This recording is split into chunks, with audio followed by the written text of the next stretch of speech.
Hi, my name is Sara Mirza, and this is my CCR number 2 for Aice Media Studies. So, the question that I'm going to be answering is, how does your product use or challenge conventions, and how does it represent social groups and issues? So, our film challenges societal norms surrounding self-image and bullying, and it sheds light on the profound impact that these issues can have on an individual's psyche. Our antagonist, who's the killer, endured immense hardship throughout his childhood, much of which stemmed from the emotional and physical abuse inflicted on him by his mother. Her relentless criticism and cruelty shaped his perception of himself and the world around him, which led him down the dark path that he chose. As an adult, he became the killer who assumes the identities of his victims, which is a chilling reflection of his fractured sense of self. So, a case study that mirrors some of these themes is the Disney Princess Case Studies, which examines the traditional portrayal of princesses in media. Many classic Disney princesses are depicted as soft-spoken, dependent on male figures, and bound by unrealistic beauty standards. This connects to our film's core message, the immense pressure that society places on individuals to conform to certain ideals of beauty can either build them up or break them down. Now, our antagonist is a stark representation of how damaging these standards can be.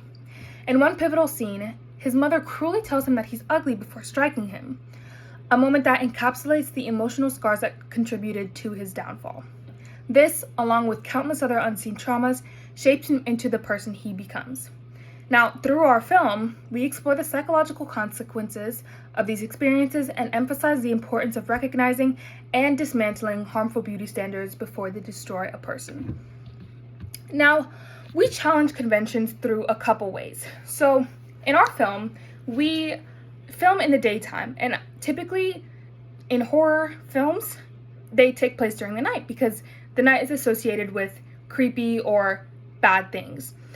But we were not able to film at night because we didn't have the proper lighting or the camera equipment to do so. Now, we rented out from Beacon, but the light that we were given was not adequate enough to light up the whole night. It was great for lighting and indoors, but it just wasn't useful enough to use at night, which is why we filmed in the daytime.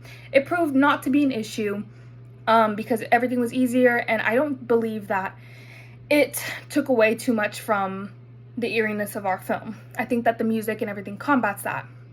So that was one way that our film challenges conventions. It doesn't conform to the typical scary things have to happen during the nighttime.